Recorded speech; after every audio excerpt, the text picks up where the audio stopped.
So like the title says, this is a part 2 using some of the suggestions you all gave in the first video. But first it's back to the garage to try and solve a few things we may have learned the first time. Drilling some crude string-through holes, let's hope we can improve the signal strength on the piezo pickup. Remember, any non-ferromagnetic material isn't going to be picked up by a magnetic pickup, so we're mostly relying on it to give us a dry signal. So before we get started, how do we even string up some of these things? Remember, I do always put a timestamp directly to the demo if you want to skip ahead in every intro. This is Kevin from Said Too Much.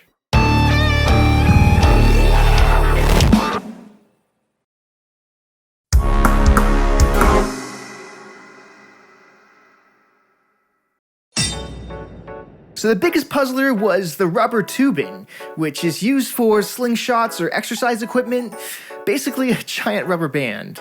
Of course, getting the dry latex through the dry wood hole basically the same diameter was a friction-filled uphill battle. But with some tricky use of masking tape, I was able to guide it through, moving more freely when it was all said and done. After tying it to the tuning peg, pulling it tight and creating a mess of knots at the bridge end, it's in place. But since this thing stretches like crazy, winding up became a mess of its own.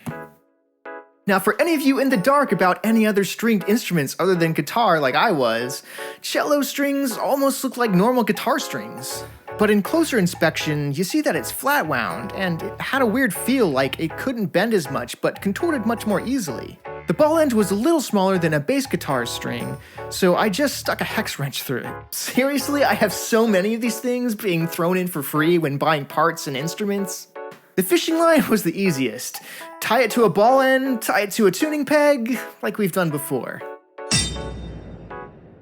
Silicone tubing, used for things like fish tanks or medical equipment, was easier to get through the string-through hole than the rubber latex tubing, but it's still stretched like hell trying to tune it up. We'll see how this goes, but both these tubings may turn out to be improperly utilized. Now I know Simon the Magpie already did his own shoelace experiment, so for the sake of being different, I went with a waxed round variety, used for Oxford or dress shoes. I swear I didn't know about your gimmick when coming up with the alternate string idea.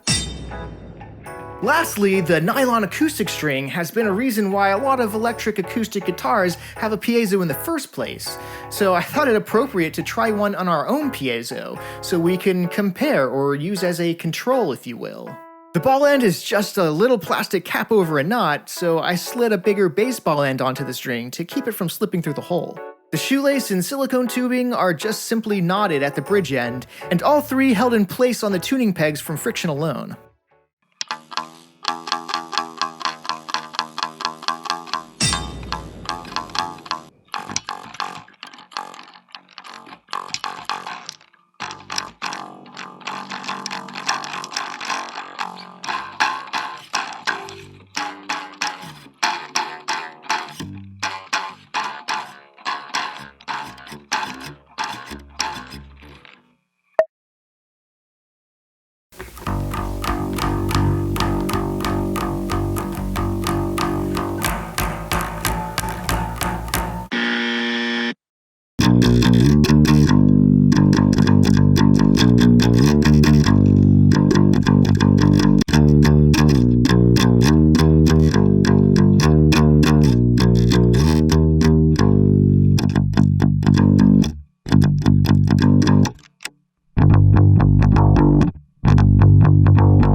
So what do you all think?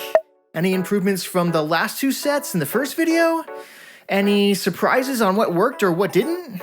To be fair real quick, both of the tubings probably could have been better utilized in a shorter scale design, allowing us to reach higher notes without having to stretch it extreme. So maybe that could be something to try? I do think they could offer some pretty interesting sounds. Now, racking my brain further, I'm having a little hard time trying to come up with something to try next. Personally, I'm thinking most of these materials that aren't a hard steel sound more or less similar. A plucky tone from the energy being absorbed by the string itself, and not transferring well into the bridge or sustaining its kinetic energy. Maybe we can explore in other ways, like using round wound, flat wound, and all those other unique kinds of strings meant for guitars and basses, but all on the same instrument. Imagine playing chords with lower strings optimized to be brighter and higher strings optimized to be maybe warmer. Let me know your thoughts and ideas in the comments. There's probably plenty of other things we could do with the Stratabass as well. For now though, enough said. For early video access, raw instrument tracks, and more exclusives, find our community on Patreon and consider adding your support. Said so much.